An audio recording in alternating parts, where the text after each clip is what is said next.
ತಮ್ಮ ವಿವಿಧ ಬೇಡಿಕೆಗಳ ಈಡೇರಿಕೆಗೆ ಆಗ್ರಹಿಸಿ ನಗರ ಕಟ್ಟಿನ ಕೆರೆ ಮಾರುಕಟ್ಟೆ ವ್ಯಾಪಾರಿಗಳ ಒಕ್ಕೂಟದ ವತಿಯಿಂದ ಎಚ್ಪಿ ಸ್ವರೂಪ್ ಪ್ರಕಾಶ್ ಹಾಗೂ ನಗರಸಭೆ ಅಧ್ಯಕ್ಷ ಎಂ ಚಂದ್ರೇಗೌಡ ಅವರಿಗೆ ನಗರಸಭೆ ಆವರಣದಲ್ಲೇ ಮನವಿ ಸಲ್ಲಿಸಿದರು. ಇದೇ ವೇಳೆ ವರ್ತಕರಾದ ಸಮೀರ್ ಹಾಗೂ ರಾಜೀವ್ ಮಾತನಾಡಿ, ನಗರಸಭೆ ವತಿಯಿಂದ ಕಟ್ಟಿನಕೆರೆ ಮಾರುಕಟ್ಟೆಯಲ್ಲಿ ನೂತನವಾಗಿ ನಿರ್ಮಿಸಿರುವ ಮಳಿಗೆಗಳಿಗೆ ಅತಿ ಶೀಘ್ರವಾಗಿ ವರ್ತಕರ ಹೆಸರು ನೋಂದಾಯಿಸಿ ಬಾಡಿಗೆಗೆ ನೀಡಬೇಕು ಹಾಗೂ ಮಹಾವೀರ ವೃತ್ತದಲ್ಲಿ ಅನಧಿಕೃತವಾಗಿ ರಸ್ತೆ ಒತ್ತುವರಿ ಮಾಡಿರುವುದನ್ನು ತೆರವುಗೊಳಿಸಿ ಸಾರ್ವಜನಿಕರಿಗೆ ಅನುಕೂಲ ಕಲ್ಪಿಸಬೇಕೆಂದು ಕೋರಿದರು.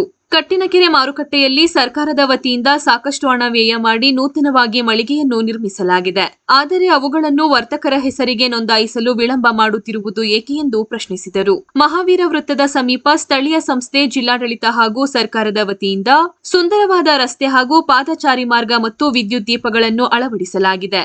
ಆದರೆ ಕೆಲವು ವರ್ತಕರು ಪಾದಚಾರಿ ಮಾರ್ಗ ಒತ್ತುವರಿ ಮಾಡಿ ಸಾರ್ವಜನಿಕರ ಹಾಗೂ ವಾಹನಗಳಿಗೆ ತೊಂದರೆ ಮಾಡುತ್ತಿದ್ದಾರೆ ಎಂದು ತಿಳಿಸಿದರು. ಮಾರುಕಟ್ಟೆ ವರ್ತಕರಿಗೆ ತನ್ನ ಜಾಗ ಸೂಚಿಸಿರುವ ಮಾರುಕಟ್ಟೆಯಲ್ಲಿ ವ್ಯಾಪಾರ ಮಾಡಲು ಸೂಚನೆ ನೀಡಬೇಕು. ಹೂವಿನ ವ್ಯಾಪಾರಸ್ಥರಿಗೆ ಮಾರುಕಟ್ಟೆಯ ಒಳಭಾಗದಲ್ಲಿ ಜಾಗ ನಿಗದಿಪಡಿಸಬೇಕೆಂದು ಮನವಿ ಮಾಡಿದರು.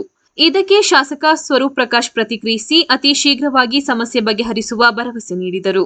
ಇದೇ ವೇಳೆ ವ್ಯಾಪಾರಸ್ಥರಾದ ರಘು, ಯೋಗೀಶ್, ರಫೀಕ್, ಅತೀಕ್ ಸೇರಿದಂತೆ ಮತ್ತಿತರರು ಉಪಸ್ಥಿತರಿದ್ದರು. ಮಹಾವೀರ್ ಸರ್ಕಲ್ ಹೋಗ್ತಾ ಇದಾರೆ. ಅಲ್ಲಿ ಪ್ರತಿ ಹಬ್ಬದಲ್ಲಿ ಆ ರೋಡ್ ನ ಬ್ಲಾಕ್ ಮಾಡ್ತಾ ಇರೋದ್ರಿಂದ ಮಾರ್ಕೆಟ್ ಒಳಗಿರಂತ ದಿನಸಿ ವ್ಯಾಪಾರ ಇರ್ಬೋದು, ಹಣ್ಣಿನ ವ್ಯಾಪಾರ ಇರ್ಬೋದು, ಬಟ್ಟೆ ವ್ಯಾಪಾರಗಳಿರ್ಬೋದು, ಅವ್ರೆಲ್ಲರಿಗೂ ತರಕಾರಿ ಇರ್ಬೋದು, ಎಲ್ಲರಿಗೂ ತೊಂದರೆ ಆಗ್ತಾ ಇದೆ. ರೋಡ್ ನ ಬ್ಲಾಕ್ ಮಾಡಿರ್ತಾರೆ ಜನಗಳು. ಅಲ್ಲಿ ಮಹಾವೀರ್ ಸರ್ಕಲ್ ಅಲ್ಲೇ ಎಲ್ಲಾ ಸಿಗುತ್ತಂತ ಅಲ್ಲೇ ತಗೊಂಡು ಹೋಗ್ತಿದ್ದಾರೆ. ನಾವು ಮಾರ್ಕೆಟ್ ಒಳಗೆ ಇಷ್ಟು ವರ್ಷದಿಂದ ವ್ಯಾಪಾರ ಮಾಡ್ತಾ ಇದೀವಿ, ನಮ್ಗಳ ಬಿಸ್ನೆಸ್ ತೊಂದರೆ ಆಗ್ತಿದೆ. ಹಾಗಾಗಿ ಈ 2-3 ಹಬ್ಬಗಳಲ್ಲಿ ಪ್ರತಿ ಹಬ್ಬದಲ್ಲೂ ಲಾಸ್ ಮಾಡ್ಕೊಂಡಿದೀವಿ. ಹಣ್ಣುಗಳೆಲ್ಲ ಕೊಳ್ತೋಗಿದೆ, ನಮ್ದು ತರಕಾರಿಗಳು ಎಲ್ಲ ಕೊಳ್ತೋಗಿದೆ. ಹಾಗಾಗಿ ಅದು ನಷ್ಟ ಆಗಿದ್ನ ನೋಡಕ್ಕಾಗದೆ ಈಗ ಎಲ್ಲರೂ ಒಟ್ಟಿಗೆ ಸೇರಿ ಈಗ ನಾವು ನೇರ ಈಗ ನಗರಸಭೆಯವರಿಗೆ ಮನವಿ ಕೊಡ್ತಾ ಇದೀವಿ. ಅಲ್ಲಿರಂತ ವ್ಯಾಪಾರಸ್ಥರನ್ನ ನಿಲ್ಸಿ ಅವ್ರಿಗೆ ಯಾರ್ಯಾರು ಮೂಲ ಮಾರ್ಕೆಟ್ ಒಳಗಿದಾರೆ ಅವ್ರಿಗೆ ಮೂಲ ಮಾರ್ಕೆಟ್ ಒಳಗೆ ಬರೋಂಗೆ ವ್ಯವಸ್ಥೆ ಮಾಡಿ, ಅವ್ರಿಗೆ ಬೇಕಾದ್ರೆ ಪರ್ಯಾಯ ಮಾರ್ಗ ಮಾಡ್ಕೊಡಿ. ಅಕಸ್ಮಾತ್ ಅವ್ರಿಗೆ ಅಂಗಡಿ ಇಲ್ಲ ಬೇರೆ ಕಡೆ ಎಲ್ಲ ಮಾಡ್ಕೊಡ್ತಾರೋ ಮಾಡ್ಕೊಡಿ. ಬಟ್ ಆ ಮಾರ್ಕೆಟ್ ಏನಿದೆ ಮಾರ್ಕೆಟ್ ಒಳಗೆ ವ್ಯಾಪಾರಗಳು ನಡೆಯುತ್ತೆ ಮಾಡ್ಕೊಡಿ ಅಂತ MLA ಅವರು ಈಗ 2 ದಿನ ಟೈಮ್ ತಗೊಂಡಿದ್ದಾರೆ. MLA ಮತ್ತೆ ನಗರಸಭಾ ಅಧ್ಯಕ್ಷರು ಎಲ್ಲ ಸೇರಿ 2 ದಿನದಲ್ಲಿ ಅದನ್ನ ವ್ಯವಸ್ಥೆ ಮಾಡ್ತೀವಿ ಅಂತ ಹೇಳಿದ್ದಾರೆ.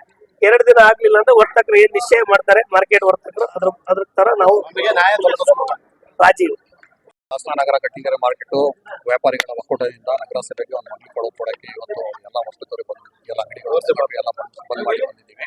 ಉದ್ದೇಶನ ಪ್ರಮುಖ ಒಂದು 2-3 ಬೇಡಿಕೆಗಳು ಮನವಿ ಪತ್ರ ಸನ್ಮಾನ್ಯ ಶಾಸಕರಿಗೆ ಮತ್ತು ಮಾನ್ಯ ಅಧ್ಯಕ್ಷರಿಗೆಲ್ಲ ಸಲ್ಲಿಸಿದ್ದೀವಿ. ವಿಚಾರ ಇಷ್ಟೇ, ಏನೋ ಪ್ರಮುಖವಾಗಿ ಮಾರುಕಟ್ಟೆದಲ್ಲಿ ಏನೋ ವರ್ತಕರು ಪಾದಚಾರಿ ರಸ್ತೆ ಅತಿಕ್ರಮಣ ಮಾಡ್ಕೊಂಡು ವ್ಯಾಪಾರ ನಿರ್ವಹಿಸಿದ್ದಾರೆ. ಅದರಿಂದ ಸಾರ್ವಜನಿಕರ ವರ್ತಕರಿಗೆ ತುಂಬಾ ತೊಂದರೆ ಆಗಿದೆ.